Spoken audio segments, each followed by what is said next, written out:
Então, vamos lá. Então, a gente vai falar hoje sobre desenvolvimento infantil, né? E enfatizar 5 atrasos. Claro que não é o suficiente para ter um diagnóstico, né? Mas nós vamos falar, então, 5 que são bem comuns de acontecer até os 2 anos de idade, né? Para que os pais fiquem atentos, né? E saibam observar isso nas suas crianças, né? E até mesmo professores, enfim.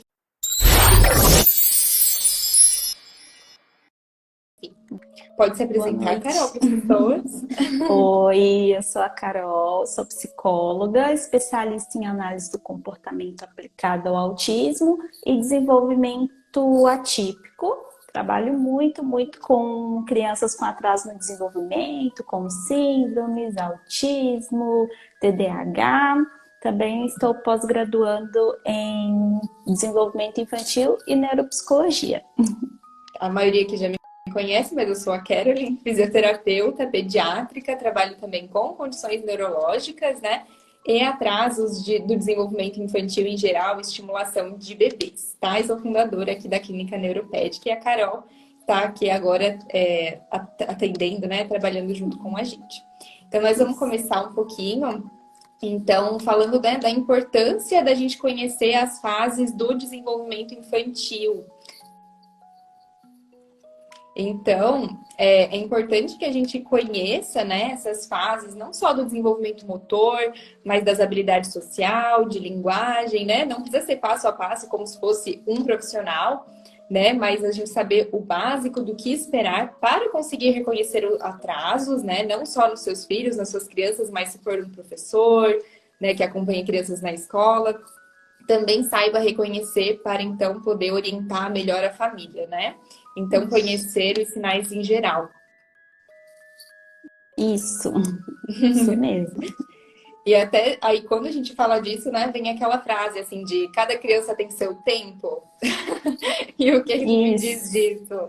Então, Vamos lá. na verdade, essa expressão ela é bem equivocada, porque dentro dos marcos do desenvolvimento, a criança ela tem um tempo para desenvolver. Se a partir daquele tempo, um ano e meio, né, ela não desenvolveu aquelas habilidades, então é muito importante ter uma intervenção, né? Independente do diagnóstico que ela tenha. Talvez ela só tenha um atraso no desenvolvimento, talvez ela vai ter alguma transtorno, uma síndrome ou não, né? Mas para isso precisa chegar até o conhecimento de um profissional especializado, né, em tratar essas crianças e estimular essas Exatamente. habilidades.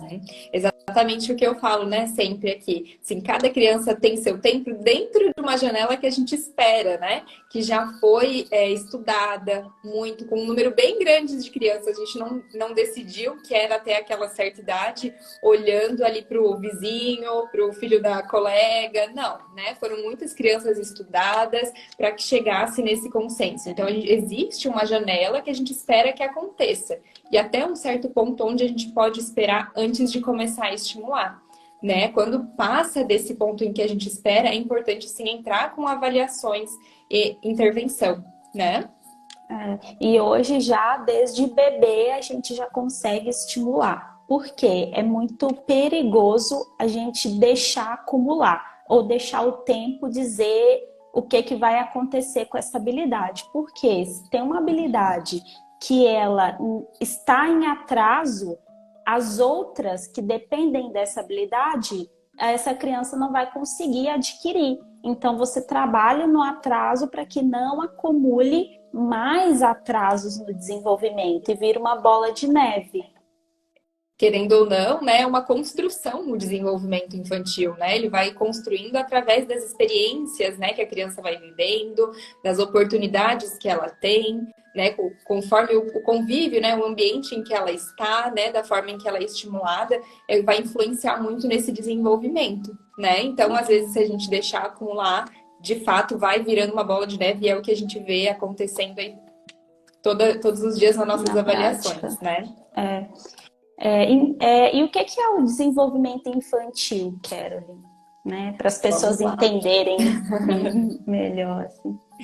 Então, vamos lá. O desenvolvimento infantil ele, como a gente estava falando, ele é uma construção, né? Então ele vai se dando conforme a criança vai criando ali experiências, vai tendo oportunidades, tudo que ela vai aprendendo, né, ao longo da sua vida, ali da sua infância, né? Então a gente vai dizer que o desenvolvimento ele está em muitas áreas, né? Então tem a parte motora, tem a parte cognitiva, de linguagem, de habilidades sociais, mas acaba que um vai dependendo do outro, né, para que se desenvolva da melhor forma. Quando um se desenvolve, o outro se desenvolve melhor também, né? Sim, e começa ali desde a concepção, né, da gestação até os 11 Exatamente. anos, né?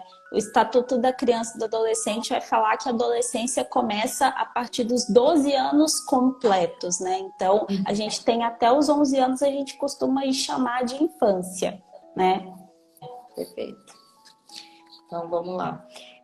Então, quais as principais causas de atraso no desenvolvimento infantil? Pensando em comorbidades, né, mesmo assim. Tá, vou falar, eu posso falar algumas coisas que dentro de comorbidades ou de transtornos, né, que podem ser as síndromes, pode ser o autismo, pode ser criança com TDAH também pode ter um atraso no desenvolvimento, né, alguns atrasos, questões neurológicas, né, uma criança com questões neurológicas, também pode ser, né, não é transtorno, mas uma questão de pouca estimulação na criança, às vezes por uma negligência, né, em casa, e excesso de telas. Hoje, muitas pesquisas já comprovam que excessos de telas estão deixando as crianças atrofiadas no aprendizado e no desenvolvimento, né? Além de ser altamente prejudicial para o cérebro da criança, para o desenvolvimento dela. Ela também deixa de viver outras experiências, né? A gente percebe que quando uma criança fica ali nas telas, ela para de explorar os brinquedos em volta, ela até perde a noção de como explorar, né? Os brinquedos, ela olha ali e não consegue mais dar função, porque a brincadeira, né, dela estava até então sendo olhar a tela, as telas, desenhos, né, animados, enfim, vídeos no YouTube, É enfim, né? verdade. E às vezes os pais, os familiares, por não entenderem, né, qual que é o papel do psicólogo infantil, fala, mas meu filho vai para lá só para brincar, né? Exatamente. Brincar é o meio que a gente acessa a criança. Brincar é a Exatamente. forma que a gente ensina para a criança o que a gente quiser ensinar. Né? Exatamente. Hoje, tanto que a gente estuda sobre a importância do brincar na faculdade, nas pós-graduações, porque o brincar ele é fundamental para a gente poder trabalhar e desenvolver uma criança, né? Então a Exatamente. gente não está brincando. Exatamente. O brincar é a ocupação da criança, né? De que outra forma nós estimularíamos se não fosse brincando, né? A criança aprende dessa forma, né? Se a gente ficar fazendo algo maçante, fazer ela repetir 10 vezes sem colocar isso numa brincadeira, de que, como que ela vai aprender, né? Não é nós como adultos. Criança aprende de fato brincando, né? Sim. Desenvolve brincando. Isso não é mais uma frase, né, banal, assim, clichê, né? De fato, a criança aprende brincando. Sim, e ela também elabora muitas coisas na vida dela emocional, né? Algum conflito, algo que ela está passando em casa, ela elabora isso na brincadeira também, para aquela criança que dá conta de fazer esse tipo de elaboração. Então, ele é extremamente importante. Exatamente. E também é importante ressaltar que em muitos casos não é de negligência, né, que acontece, muitas vezes é de fato falta de orientação, né? Muitos pais às vezes não têm orientação, tipo, no meu caso, né, da parte motora que eu vejo alguns bebês com atraso no desenvolvimento. Às vezes a mãe não sabia que podia botar o bebê no chão para brincar. E não sabia, não teve essa informação. Né? Então, como a gente pode dizer, né, que a culpa foi da mãe, né, ou da família, enfim, eles não tinham orientação. E que bom que procuraram ajuda e conseguiram não deixar acumular, então, esses atrasos, né? Sim, Então, essa parte é importante também. Sim, é verdade. E principalmente a estimulação em bebês, né? É pouco conhecido, é pouco falado também sobre, Uhum. e é uma fase muito importante que a gente já consegue ver alguns sinais e intervir. Exatamente. Eles dizem, né? Então, assim, para esperar a criança ficar maior e ver que atrasos que ela tem para começar. Eu acho que até na área da psicologia, você deve ver bem mais isso do que eu, né? As crianças acabam chegando mais cedo, assim, para mim, eu percebo na prática. E acabam deixando a psicologia, deixa para ver quando que vai ter atraso, a gente coloca. Se, né, se tiver muito atraso, a gente faz a estimulação cognitiva. E isso é muito prejudicial. A gente perde muito da neuroplasticidade, da capacidade ali da criança perder nesse primeiro ano de vida, né? Sim, é verdade. Verdade. Vamos então aos 5 sinais que a gente se propôs a dar hoje de atrasos. São sinais assim bem claros que qualquer pessoa assim passando um tempo com a criança conseguiria, né, perceber que a gente separou. Então, o primeiro seria não responde quando chamado. Então, o chamado seja ou pelo nome, né, ou chamado a atenção de alguma outra forma, né? Isso, aham. Então, a criança aí até 2 anos, ela precisa já estar respondendo quando chamada, né? Ela olha para você quando você chama fulano, ele já olha, né? Uhum. Isso, desde bebê, isso já começa a acontecer até em 2 anos precisa estar estabelecido essa habilidade. Sim, eu vejo meus bebezinhos aqui, às vezes de 6 meses, a gente chama pelo nome, eles já costumam responder, já costumam olhar, né? Então, até a gente Uhum. tem que pensar, então, associar também. Ah, será que não olha porque tem alguma dificuldade motora em olhar? Tem alguma dificuldade cognitiva, né, comportamental? Quais seriam, assim, os casos em que a criança não responderia quando chamado? Uhum. Quando que ela não responderia quando chamada? Foi o. É, quais casos que são comuns, assim, de acontecer com as crianças? Se ela está dentro de algum diagnóstico? Isso. Ah, tá. Então, no autismo é muito, muito, muito, muito comum, né? Eles não olharem quando chamados, porque eles têm essa dificuldade mesmo de discriminar o estímulo com o que eles estão fazendo, né? De ter essa atenção compartilhada, de conseguir prestar atenção em duas coisas ao mesmo tempo. Geralmente eles são bem focados. Crianças com TDAH também, porque elas têm essa dificuldade também de prestar atenção, porque elas têm o hiperfoco delas, né, também. Então, elas estão muito atentas a algo e elas se desligam um pouco do ambiente. Então, elas também têm dificuldade, ou elas estão desorganizadas e com dificuldade de parar o que está fazendo, ou estão desorganizadas mesmo no ambiente, elas não conseguem parar e, opa, precisa atender a esse chamado. Pode Uhum. acontecer. Eu vejo bastante em condições até neurológicas também, né? Eu vejo acontecer bastante. Por deficiência intelectual, né? Mesmo na maioria dos casos, a criança de fato não perceber que está sendo chamada, muitas vezes não atender pelo seu nome, né? Enfim, principalmente quando são menores, né? Não dá sinais. E isso tudo, isso tem as formas, né? Então, da gente estar estimulando esse comando, né? Isso.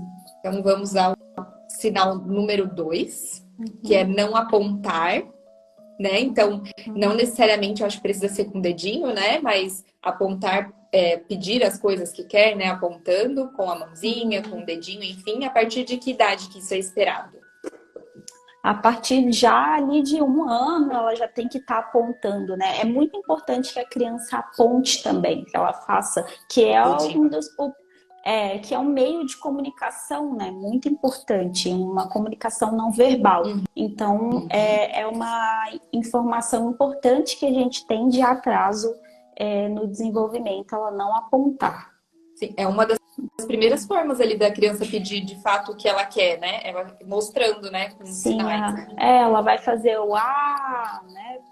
Vocalizar alguma coisa, o bar, vai tentando vocalizar e já vai apontando. Uhum.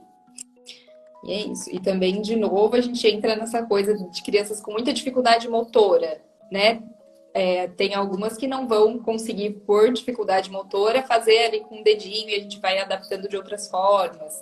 né? Enfim, Sim. então isso a gente vai tentando buscar adaptações para que a criança consiga se comunicar e pedir o que ela quer, né? Seja às vezes por figura, que fica mais próximo da criança, né? Uhum. Seja apontando às vezes de uma outra forma, com alguma adaptação, né? É, isso que você está falando são algumas formas de comunicação alternativa, né, para a gente Uhum. trabalhar com a criança. Sim, Então, tá. Então, aqui, não seguir instruções simples. A partir de que idade a criança deveria começar a seguir essas instruções simples? já também bebê ali com um aninho, né, o dá, pega, Uhum. né, já seguir esses pequenos comandos, 1 ano e meio, ela já é importante. Com 2 anos, ela já tem que seguir até 2 instruções já. Né? Uhum. Duas Pega a seguidas, né? mochila, isso, duas Isso. seguidas. Pega a mochila, guarda a bola, né? Então, Uhum. esse a gente coloca esse seguir uma instrução, mas ele ainda vem um a mais, né? E os primeiros ali comandos que elas costumam seguir é o dá e o pega, eu acredito, né? São Sim, é. os Ou primeiros, assim, vem, né? vem. Vem. Que é verdade, isso eu vejo bastante com os bebezinhos. É, Fazem bem, eles vem, dão a aham, mãozinha para ajudar aham. a sentar. Uhum. Então, aqui. O sinal 4 não tem reciprocidade socioemocional. Esse ficou umas palavras difíceis, então aí para ele, para as pessoas conseguirem entender um pouquinho melhor, de forma mais simples, explica um pouquinho mais fácil aí pra gente.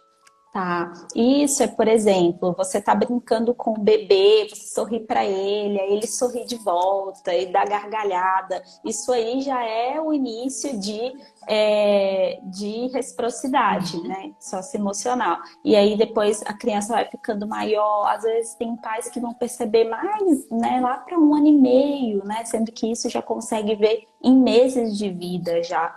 Ele te tendo essa reciprocidade, ele te olhando no olho, a mãe vai dar mamar, né, pro bebê, e aí o bebê olha no olho e tem aquela troca, Uhum. né? Muitas Uhum. vezes a criança, quando ela tem algum diagnóstico, ou ela tem autismo, ela não vai olhar no olho, né? Ela tende a ser mais apática. Às vezes Uhum. ela olha no olho, não é todos os casos, né? Mas é um sinal. Né? Então, responder à interação social, uma criança que tem essa responsividade, né? Então, isso a gente já tem que prestar atenção, né? Desde bebê, como que tá isso? Às vezes a criança não faz muito, né? Às vezes ela faz menos. E isso atrelado aos outros atrasos, então precisa muito, muito de uma intervenção e uma avaliação também. Uhum. Tá. E o próximo sinal número 5, então, que é o último, seria não andar com firmeza, né, e facilidade. Que no caso é muito comum as crianças não conseguirem quando elas apresentam hipotonia, né? Isso falando de casos de até 2 anos que seria fácil dos pais perceberem em casa. Então, a criança que fica sentada, ela fica assim muito curvadinha, não consegue deixar a coluna ereta, ela vai andando, ela fica tropeçando o tempo todo um pé no outro, aí ela cai, vê que ela tropeça muito nas coisas, que ela não consegue fazer esse planejamento aí motor, né? Então, isso, a criança andar com facilidade, a gente espera que seja ali até os 18 meses, 1 ano e meio. Né? Então, se ela chegou ali nos 2 anos e vê que ela tem esses sinais de ser um pouquinho mais molinha, pode ser também, né, um sinal de, então, procurar um profissional para avaliar. Né? E é muito comum também, no caso, a hipotonia, falando em si, né, tanto de síndromes, mas hoje em dia é muito comum no autismo também, né, a hipotonia, que hoje se percebe mais e é mais indicado para fisioterapia, né, que antes era muito pouco, mas pode ser também uma criança que sem diagnóstico, como todos os outros casos. Né? Então, é isso que a gente quer falar muito hoje, que esses são 5 sinais que podem ser algum transtorno ou pode não ser, né? Mas se eles existem, esses sinais existem, é importante sim levar para uma avaliação, né? Para ver a opinião do profissional, para ver se precisa encaminhar para outras especialidades, porque ele vai ter um olhar global sobre a criança, né? Quando ela chega para a gente não separa ela né? Assim, eu vou avaliar só a boca, só o corpo, só cognitivo, né? Então, o olhar da criança é sempre global. Sim, e frisando em relação, né, ao que a Carolyn falou no início, que é a neuroplasticidade. Então, o que que a gente fala tanto, né, sobre intervenção precoce, sobre intervir nos pequenos sinais, para aproveitar esse aprendizado que a criança tem, essa janela de oportunidade que ela tem na primeira infância e estimular, porque ela tem mais facilidade para aprender. Né? Ela não teve ainda nenhuma poda neural até os 3 anos, né? Que a Importante, primeira poda. explica um pouco o que é a poda neural, porque eu acho que muita gente não vai entender o que é. Tá? Explica aqui Claro, pra gente o claro. que seria. Então, a poda neural, ela acontece como se fosse o cérebro fazendo uma faxina. Ele vai retirar ali o que não é importante. E às vezes a criança que tem atraso no desenvolvimento pode perder uma parte importante porque ela não foi estimulada o suficiente, né? Porque a criança sozinha ela não conseguiu chegar até lá e não teve intervenção. Então a gente trabalha, né? Até ali antes dos 3 a gente conversa sobre isso, por isso que a gente fez essa live, né? Para que não é para colocar medo nem nada do tipo, nem ser algo assustador, né? Ai meu Deus, e agora? Não é para gerar ansiedade nem nada, mas é uma forma de conscientização, né, de um conhecimento que a gente tem hoje, mas que, por exemplo, quando eu era criança, meus pais, né, nunca falaram comigo sobre isso, nunca ouvi ninguém falando sobre isso. Depois que eu fui, né, me formar, que eu fui saber sobre isso. Então, assim, é um conhecimento importante para a gente poder passar para frente. Perfeito. A gente não está aqui dizendo que se uma criança tem um sinal desse, ela tem algum transtorno, né, precisa entrar em desespero. Não. Procure um profissional para que você tenha orientação, né? Isso é o que a gente quer passar, né, aqui para as pessoas. Claro, mas de que se você vê algum atraso, perceber, procure um profissional para avaliar, né? Dependendo da área do que tiver, ou até mesmo um médico, neuropediatra, né? Enfim, o que a gente quer muito é que vocês tenham esse apoio, né? De uma avaliação profissional e uma orientação adequada, até porque a gente sabe que a estimulação em casa hoje é tão importante quanto a terapia, né? E uma estimulação adequada, né? Exatamente.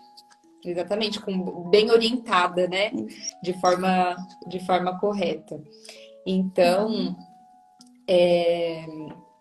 agora é isso que eu tinha aqui para falar. Vamos recapitular só aqui os 5 sinais aqui com vocês. Então, foi não responde quando chamado. Sinal 2, não aponta. Sinal 3, não segue instruções simples, né? Como dá, vem. Não anda com firmeza e facilidade e não tem reciprocidade socioemocional, tá? Nome Então, difícil. é isso, por isso que eu disse para explicar, né? Se ficou mais difícil de entender, Não mas é isso. interage, né? A criança não interage, é mais apática. Não sorri de volta para você, não olha nos olhos, né? Enfim. Então, se você perceber algum desses sinais, né, procure um bom profissional para fazer uma avaliação. Não perca tempo, não deixe acumular atrasos, né, para que vire uma bola de neve. Então, agora na próxima live a gente vai falar um pouquinho sobre outros sinais de crianças então um pouco maiores, né, dos 5 aos 6 anos. É os 6, né? Dos 3 aos 6. Dos 3 aos 6 anos. Isso, ali depois dos 2 anos, alguns sinais que pode ser que você veja em crianças um pouco maiores na semana que vem. É isso? Combinado, então. Espero que conseguimos, então, ajudar um pouquinho vocês, né? A passar um pouquinho mais de informação para frente. Isso, muito, muito obrigada. Muito obrigada a quem nos acompanhou. Muito obrigada a Carolyn pelo convite. E até a próxima live, então. Até, gente. Boa noite. Boa noite.